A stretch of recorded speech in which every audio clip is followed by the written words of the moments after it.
I am so excited because I'm in the kitchen with my buddy Adam, who is a man after my own heart. He's going to cook me a pasta dish with chorizo sausage. I can't wait for this one. Yeah, I had to put a few veg in there too, like, you know, some thyme and a bit of eggplant, mate. You know what I mean? And hold on, and we're using San Remo pulse pasta, which is full of pulse, you know, like lentils, ballotti, peas. So it's a gluten-free pasta? It is 100% gluten-free and dairy-free as well. And it's healthy as well, but we're going to fix it up by having a whole lot of flavour with it. Is it flavours? It looks like wholemeal pasta. Mate, you know what? It's a fantastic product. Really super, great flavour. Now, into the water it goes. It goes. Water's boiling already. Straight away. Now, pinch of that's salt. it.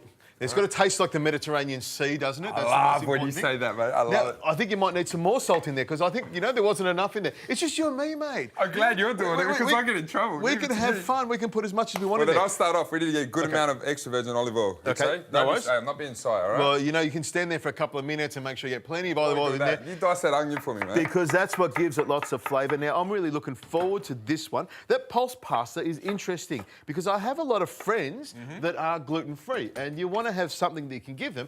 You've got to have pasta in your life, don't you? You do. You need pasta no matter what, and it's a great pasta. You're right with that, gluten-free, dairy-free, but the taste, mate, it's really good. It's got this nice earthy, you know, taste, nutty taste as well, which I like, but then with the chorizo and the eggplant, there we go. Too good, thank you. Now, should I just smash this or just chop it rough? Whatever you like. There we go, I'll just rip through it. We want it nice and chunky, a bit like you and me, isn't it? You know, the chunky brothers. Listen, I'm a bit more refined. I think I'll call it nice and long and streamlined. You might be that, you know. Listen, I'll leave that to you, buddy. It's like my grandfather taught me this. It's like, you know, short and fat like this, you know.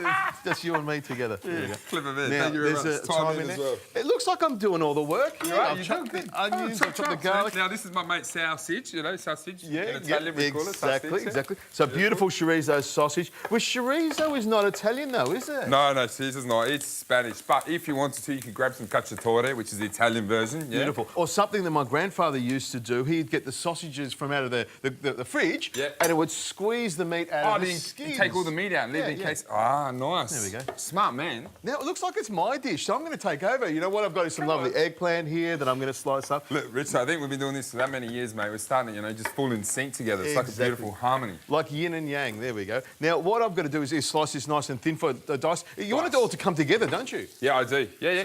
And basically now, Rich, we want that fat and all that flavour from the chorizo, the oil, the natural oil, to come out and enriching our sauce. This is the bit I was talking about. This is where he's a man after my own heart. Oh, that lovely flavour. Have you been watching me? We just think the same way with this stuff, don't we? yeah, I'm a bit concerned, but it's all right. It's all good. All right, so I'll pop that in there like that. Now, by the time that pasta cooks, which will be another 5 or 6 minutes, this will be tossed off beautifully. Yeah, and then we need to add some tomatoes instead. But the thing is now, one little thing. So all that oil in the pan, right, it's going to absorb by the eggplant. So you might need to add just a touch more olive oil. Or maybe some butter or something like that. So that'll take a couple of minutes. We'll add the tomatoes to it. Yes. We'll be ready to put the pasta in it. I can't wait for this one.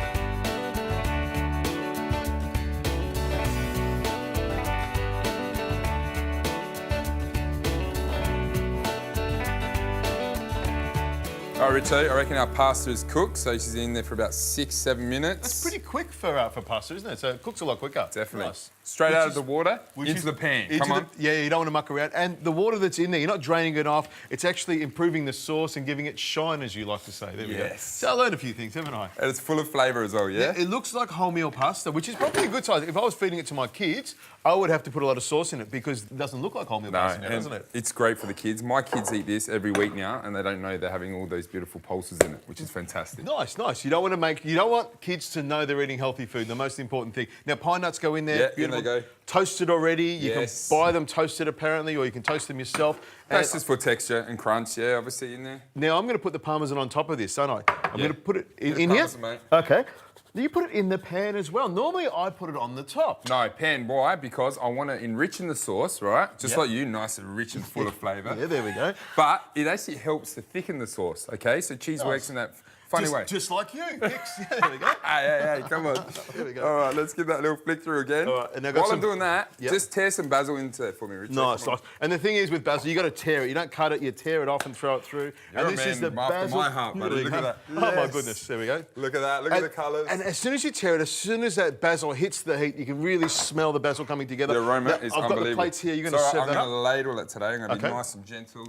I've got my fork ready. It looks good. It's really thickened up. You know, if you wanted to, you could have added a little bit more water to it, or a big knob of butter in there. That would help to enrich it as well. But the Parmesan cheese mixed through it really soaked it up, didn't it? I'm happy with that. Look at that. Beautiful for you. pulse pasta. Now I'm going to go chorizo. straight into the pasta because that's what the hero is. I'm going to go a little. That's really nice. It's got a bit more texture to it, but it just tastes like normal pasta. Like, you know, slightly wholemeal in flavour, but it's really nice. That with the chorizo as well is You happy? gorgeous. If you like, maybe a little touch of chili just for a bit of heat. Otherwise, I think it's great. That is perfection.